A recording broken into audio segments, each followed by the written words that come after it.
Tehran, January 10, 2026. The air in the Iranian capital is thick with more than just winter smog.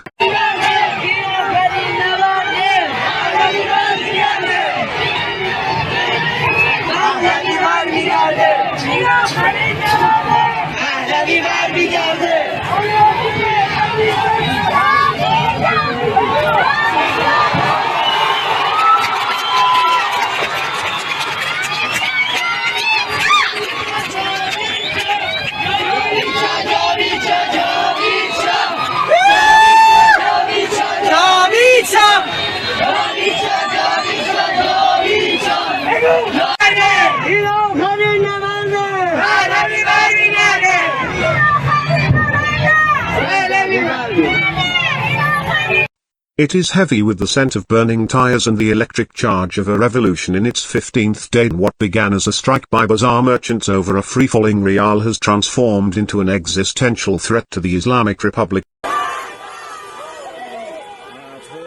Protesters clash with security forces. The country stands at a crossroads that will define the Middle East for the next Islam became century. dominant in Iran after the 7th century Arab conquest, but Persian identity, it's been here long enough.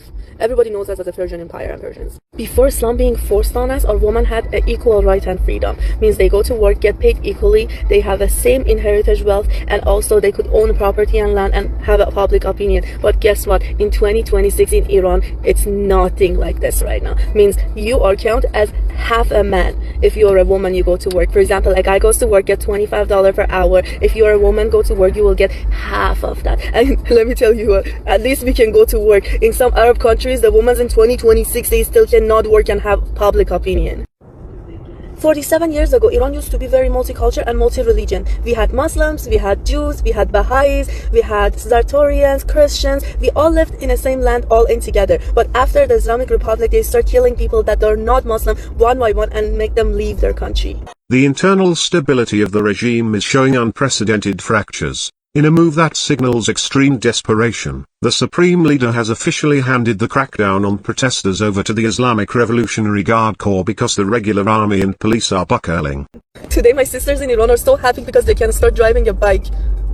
That's so stupid. Like, why would you not be able to drive a bike in the first place that now you can buy a bike and you're so happy about it? That's the basic right and freedom. Being able to drive something in the country. Why would you not? Today my sisters are so happy that they can wear colorful clothes and be more free. But why would someone come and tell you what to wear at the first place? We are just happy of the things that we had once before, and now we have to fight to get it back. Down to dictators, down to Islamic Republic, down to whoever government that they are controlling the society and putting people down. Enough is enough. In this century, the awareness is there. People can see around the world with media. People are no longer dumb. Enough is enough. All we want is freedom, oneness. We are one.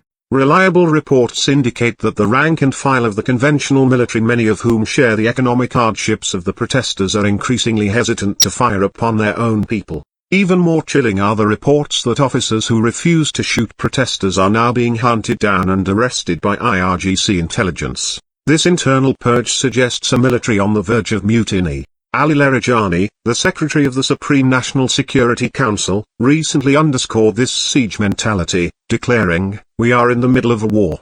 He has labeled the protesters a quasi-terrorist urban force, a rhetorical escalation meant to justify the use of lethal force. The bravery on the streets is met with horrific violence.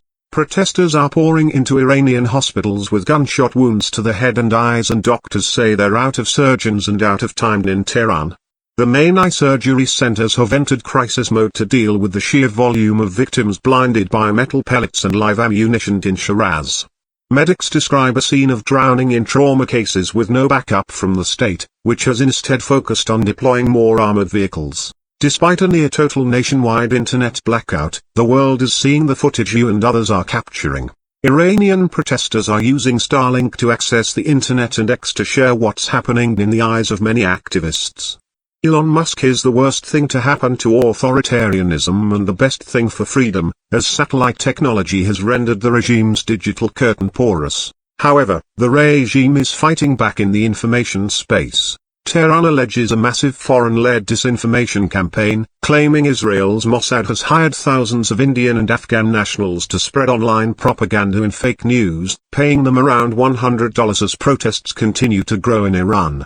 So what they did is there are hundreds of thousands of Afghan refugees in Iran, right? They'll never get Iranian citizenship.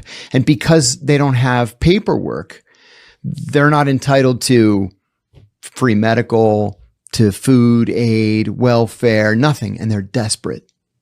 Well, those are the guys that the Israelis recruited. It's like, we want you to stand on this corner. And every time you see this general drive by, make a note of it and then transmit it back to us. Here's $100. They recruited thousands. While the regime uses these claims to delegitimize the movement, the protesters argue these are merely excuses for a government that has lost its mandate. From exile, Crown Prince Reza Pahlavi has become a central rallying figure. 10 Addressing the magnificent presence of the crowds on Friday, he stated, "I am certain that saw these images from his hideout and trembled in fear." این آخرین فرصته. میتونی پاشی بری بغل دست بشار تو مسکو بشینی، ول کنی مملکت رو. بذار مردم ایران به حکومت Pahlavi is calling for a برگردن. transition to a secular democracy, but this path is fraught with geopolitical peril. A transition could end decades of crushing sanctions, reintegrate Iran into the global banking system, and potentially stabilize the rial. However, critics and nationalists fear the rise of a puppet leader submitting to the West, potentially turning Iran into a client state whose oil wealth and foreign policy are dictated by Washington and Tel Aviv. The regime argues that its independence from the West is its greatest achievement. Yet, this has come at the cost of total isolation, hyperinflation, and a domestic state of terror. The regime is more on edge than it was during last year's war with Israel, with even underground missile sites now on standby. The regime continues to blame the US and Israel for the chaos as if Washington pulled the trigger on the protesters in the streets of Mashhad and Isfahan. While foreign intelligence services undoubtedly monitor the situation with interest, the unbiased cause of these riots is clear: a population that can no longer afford bread, dignity, or silence.